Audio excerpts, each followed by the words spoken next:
ക്ഷേത്രങ്ങളിലെ ഉത്സവങ്ങളിലും ക്ഷേത്രാചാരങ്ങളിലും നിറസാന്നിധ്യമാണ് ഭംഗിയായി അലങ്കരിച്ചിരിക്കുന്ന ആനകൾ അല്ലേ? ആന എന്ന ജീവിയെ നമ്മുടെ സംസ്കാരത്തിൻ്റെ ഒരു പ്രധാന ഭാഗമായാണ് പലരും കാണുന്നത്. എന്നാൽ അതേസമയം നമ്മൾ പലപ്പോഴും മറക്കുന്ന ഒരു വലിയ യാഥാർത്ഥ്യമുണ്ട്. എത്ര വർഷങ്ങളായി മനുഷ്യനൊപ്പം ജീവിച്ചാലും, എത്ര പരിശീലിപ്പിച്ചാലും, എത്ര മെരുക്കിയാലും ആനയുടെ ഉള്ളിലുള്ള വന്യ സ്വഭാവം പൂർണ്ണമായും ഇല്ലാതാക്കാൻ ഒരിക്കലും സാധിക്കില്ല എന്നതാണ്. അതുകൊണ്ട് തന്നെ കേരളത്തിൽ ഓരോ വർഷവും നാട്ടാനകൾ പ്രകോപിതരായി ആളുകളെ ആക്രമിക്കുന്നതും ചിലപ്പോൾ ഗുരുതരമായ പരിക്കുകൾക്കും മരണങ്ങൾക്കും കാരണമാകുന്നതുമായ നിരവധി സംഭവങ്ങൾ വാർത്തകളിൽ വരാറുണ്ട്.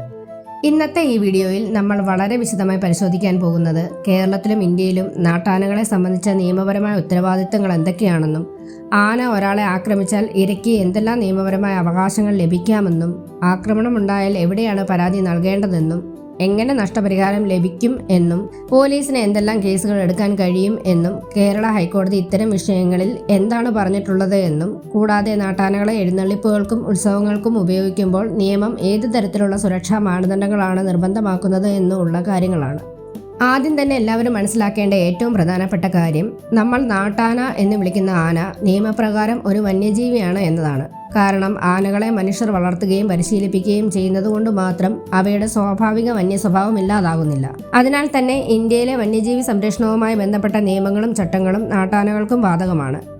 കേരളത്തിൽ ക്ഷേത്രങ്ങളിലോ ഉത്സവങ്ങളിലോ ഉപയോഗിക്കുന്ന ആനകൾ പോലും കേരള ഫോറസ്റ്റ് ഡിപ്പാർട്ട്മെന്റിന്റെയും ബന്ധപ്പെട്ട വന്യജീവി നിയമങ്ങളുടെയും നിയന്ത്രണത്തിലാണുള്ളത്. അതുകൊണ്ട് തന്നെ ആനയെ കൈവശം വയ്ക്കുന്ന ആളുകൾക്ക് സാധാരണ വളർത്തു മൃഗങ്ങളെക്കാൾ വളരെ കൂടുതൽ നിയമപരമായ ഉത്തരവാദിത്തമുണ്ട്. ഇവിടെ മനസ്സിലാക്കേണ്ട ഏറ്റവും പ്രധാന കാര്യം, ഒരു നായയോ പശുവോ ഉണ്ടാക്കുന്ന അപകടം പോലെയല്ല ആന ഉണ്ടാക്കുന്ന അപകടം. കാരണം ഒരാനയുടെ ആക്രമണം ഒരാളുടെ ജീവൻ തന്നെ നഷ്ടപ്പെടുത്താൻ കഴിവുള്ളതാണ്. അതിനാൽ കോടതികളും നിയമവും ആനയെ കൈകാര്യം ചെയ്യുന്ന കാര്യത്തിൽ കൂടുതൽ കർശനമാണ്. അടുത്തതായി, ആന ഒരാളെ ആക്രമിച്ചാൽ ഉടമസ്ഥൻ എങ്ങനെ ഉത്തരവാദിയാകും എന്ന് നോക്കാം. നിയമപരമായി നോക്കുമ്പോൾ ഒരു നാട്ടാന ഒരാളെ ആക്രമിച്ച് പരിക്കേൽപ്പിക്കുകയോ മരണത്തിന് കാരണമാവുകയോ ചെയ്താൽ പ്രധാന ഉത്തരവാദിത്വം ആനയുടെ ഉടമസ്ഥൻ്റെയും ആ സമയത്ത് ആനയെ കൈകാര്യം ചെയ്തിരുന്ന പാപ്പാൻ്റെയും മേലായിരിക്കും വരുന്നത്. കാരണം അപകട സാധ്യത വളരെ കൂടുതലുള്ള ഒരു ജീവിയെ പൊതുസമൂഹത്തിനിടയിൽ കൊണ്ടുവരുന്നവർക്ക് അതിനെ നിയന്ത്രണത്തിൽ വയ്ക്കാനുള്ള പൂർണ്ണ ബാധ്യതയുണ്ട്. ഇവിടെ മനസ്സിലാക്കേണ്ട വളരെ പ്രധാനപ്പെട്ട ഒരു നിയമ സിദ്ധാന്തമാണ് സ്ട്രിക്റ്റ് ലയബിലിറ്റി അഥവാ പൂർണ്ണ ഉത്തരവാദിത്വം എന്നത്. അതിൻ്റെ അർത്ഥം എന്തെന്നാൽ ഉടമസ്ഥൻ നേരിട്ട് അശ്രദ്ധ കാണിച്ചുവെന്ന് തെളിയിക്കേണ്ടതില്ല. അപകട സാധ്യതയുള്ള ജീവിയെ കൈവശം വെച്ചിരിക്കുന്നതിനാൽ തന്നെ അത് ചെയ്യുന്ന അപകടങ്ങൾക്ക് ഉടമ ഉത്തരവാദിയാകും എന്നതാണ്. കേരള ഹൈക്കോടതി പല കേസുകളിലും പറഞ്ഞിട്ടുള്ളത്, നാട്ടാനയുടെ ആക്രമണത്തിൽ ഒരാൾക്ക് പരിക്കോ ജീവഹാനിയോ സംഭവിച്ചാൽ ഉടമസ്ഥന് പല വാദങ്ങൾ പറഞ്ഞ് പൂർണ്ണ ഉത്തരവാദിത്തത്തിൽ നിന്ന് ഒഴിവാകാൻ സാധിക്കില്ല എന്നതാണ്. കാരണം നിയമത്തിൻ്റെ കാഴ്ചപ്പാടിൽ ഒരു വന്യജീവിയെ മനുഷ്യരുടെ ഇടയിൽ ഉപയോഗിക്കുന്നതിലൂടെ ഉണ്ടാകാവുന്ന അപകട സാധ്യതയെക്കുറിച്ച് ഉടമസ്ഥന് മുൻകൂട്ടി അറിവുണ്ടാകണം. അതിനാൽ തന്നെ ആ അപകടം തടയാനുള്ള പരമാവധി മുൻകരുതലുകൾ സ്വീകരിക്കേണ്ടത് ഉടമസ്ഥൻ്റെ കടമയാണ്. അടുത്തതായി, ഉടമസ്ഥനും പാപ്പാനും പാലിക്കേണ്ട നിയമബാധ്യതകൾ എന്തൊക്കെയാണെന്ന് നോക്കാം. ഒരു നാട്ടാനയെ കൈവശം വയ്ക്കുന്ന വ്യക്തിക്കും ആനയെ നേരിട്ട് നിയന്ത്രിക്കുന്ന പാപ്പാനും നിരവധി നിയമപരമായ ഉത്തരവാദിത്തങ്ങളുണ്ട്. കാരണം പൊതുജനങ്ങളുടെ ജീവനും സുരക്ഷയും സംരക്ഷിക്കേണ്ട ബാധ്യത ഇവർക്കാണ് നിയമം നൽകുന്നത്. ഉദാഹരണത്തിന്, ആനയെ സുരക്ഷിതമായി തളയ്ക്കുക, ആവശ്യമായ നിയന്ത്രണ സംവിധാനങ്ങൾ ഒരുക്കുക, ആളുകൾക്ക് അപകട സാധ്യതയുള്ള ഇടങ്ങളിൽ ആനയെ കൊണ്ടുപോകാതിരിക്കുക, മതിയായ പരിചയസമ്പത്തുള്ള പാപ്പാന്മാരെ മാത്രം ഉപയോഗിക്കുക, ആനയുടെ ആരോഗ്യനില സ്ഥിരമായി പരിശോധിക്കുക, മതപ്പാടുള്ള സമയത്ത് ആനയെ പൊതുപരിപാടികളിൽ നിന്ന് മാറ്റി നിർത്തുക, എഴുന്നള്ളിപ്പുകൾക്കിടെ സുരക്ഷാ അകലം പാലിക്കുക തുടങ്ങിയവയെല്ലാം നിയമപരമായ ബാധ്യതകളുടെ ഭാഗമായാണ് കണക്കാക്കുന്നത്. ഈ കാര്യങ്ങളിൽ വീഴ്ച വരുത്തിയാൽ അത് നെഗ്ലിജൻസ് അഥവാ ഗുരുതരമായ അശ്രദ്ധയായി കണക്കാക്കപ്പെടും. അതിനാൽ തന്നെ അപകടം സംഭവിച്ചാൽ ഉടമസ്ഥനും പാപ്പാനുമെതിരെ ക്രിമിനൽ നടപടികൾ വരെ ഉണ്ടാകാൻ സാധ്യതയുണ്ട്. അടുത്തതായി, അപകടം സംഭവിച്ചാൽ ആദ്യം ചെയ്യേണ്ടത് എന്താണെന്ന് നോക്കാം. ഒരു നാട്ടാനയുടെ ആക്രമണത്തിൽ ഒരാൾക്ക് പരിക്കോ മരണമോ സംഭവിച്ചാൽ നിയമപരമായി ഉടൻ സ്വീകരിക്കേണ്ട ചില പ്രധാന നടപടികളുണ്ട്. ആദ്യമായി ചെയ്യേണ്ടത് സംഭവത്തെക്കുറിച്ച് സമീപത്തെ പോലീസ് സ്റ്റേഷനിൽ പരാതി നൽകുക എന്നതാണ്. കാരണം ആനയെ നിയന്ത്രിക്കുന്നതിലുണ്ടായ അശ്രദ്ധ മൂലം പൊതുജനങ്ങളുടെ ജീവൻ അപകടത്തിലായതായി പോലീസിന് കണക്കാക്കാൻ കഴിയും.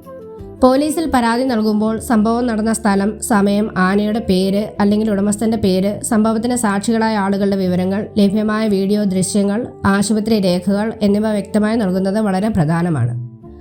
പല കേസുകളിലും ഭാരതീയ ന്യായ സംഹിതയിലോ മുൻകാല ഇന്ത്യൻ പീനൽ കോഡിലോ ഉള്ള അശ്രദ്ധ സംബന്ധമായ വകുപ്പുകൾ പ്രകാരമാണ് കേസുകൾ രജിസ്റ്റർ ചെയ്യാറുള്ളത്. പ്രത്യേകിച്ച് അപകടകാരികളായ മൃഗങ്ങളെ അശ്രദ്ധയായി കൈകാര്യം ചെയ്തതുമായി ബന്ധപ്പെട്ട വകുപ്പുകളും അശ്രദ്ധ മൂലമുള്ള മരണവുമായി ബന്ധപ്പെട്ട വകുപ്പുകളും പോലീസ് ഉപയോഗിക്കാറുണ്ട്. കേരളത്തിലെ എല്ലാ നാട്ടാനകളും കേരള ഫോറസ്റ്റ് ഡിപ്പാർട്ട്മെന്റിന്റെ നിയന്ത്രണ പരിധിയിലായതിനാൽ അപകടം സംഭവിച്ചാൽ ബന്ധപ്പെട്ട റേഞ്ച് ഓഫീസറെയോ ഡിവിഷണൽ ഫോറസ്റ്റ് ഓഫീസറെയോ ഉടൻ അറിയിക്കേണ്ടതാണ്.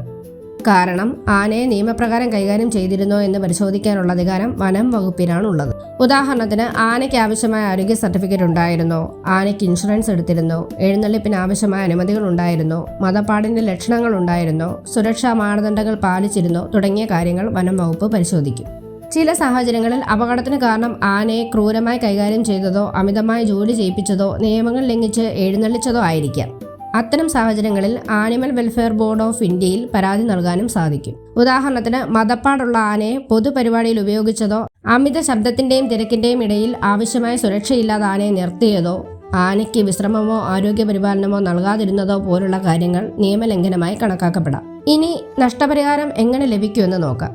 ആനയുടെ ആക്രമണത്തിൽ പരിക്കേറ്റ ആളുകൾക്കും മരിച്ചവരുടെ കുടുംബങ്ങൾക്കും നിയമപരമായ നഷ്ടപരിഹാരം ആവശ്യപ്പെടാനുള്ള പൂർണ്ണ അവകാശമുണ്ട്. കാരണം അത്തരം അപകടങ്ങളിൽ ഇരകൾക്ക് സംഭവിക്കുന്ന നഷ്ടങ്ങൾ പലപ്പോഴും വളരെ ഗുരുതരമായിരിക്കും. ചികിത്സാ ചെലവുകൾ, ശസ്ത്രക്രിയാ ചെലവുകൾ, ദീർഘകാല ചികിത്സ, ജോലി ചെയ്യാൻ കഴിയാത്തതിനാൽ വരുന്ന വരുമാന നഷ്ടം, സ്ഥിരമായ വൈകല്യം, മാനസിക ബുദ്ധിമുട്ടുകൾ, കുടുംബത്തിന് സംഭവിക്കുന്ന സാമ്പത്തിക നഷ്ടം എന്നിവയെല്ലാം കോടതി പരിഗണിക്കാവുന്ന കാര്യങ്ങളാണ്. അതുകൊണ്ട് തന്നെ ഇരകൾക്ക് സിവിൽ കോടതിയെ സമീപിച്ച് നഷ്ടപരിഹാര കേസ് ഫയൽ ചെയ്യാൻ സാധിക്കും.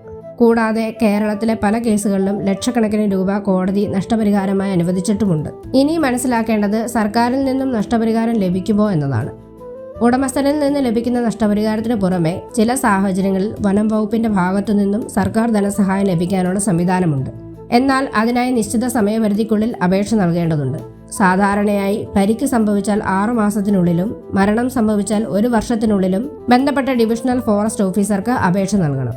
അപേക്ഷയ്ക്കൊപ്പം ആശുപത്രി രേഖകൾ, ഡോക്ടറുടെ സർട്ടിഫിക്കറ്റ്, പോലീസ് FIR പകർപ്പ്, മരണ സർട്ടിഫിക്കറ്റ്, സാക്ഷികളുടെ വിവരങ്ങൾ തുടങ്ങിയ രേഖകൾ സമർപ്പിക്കേണ്ടി വരും.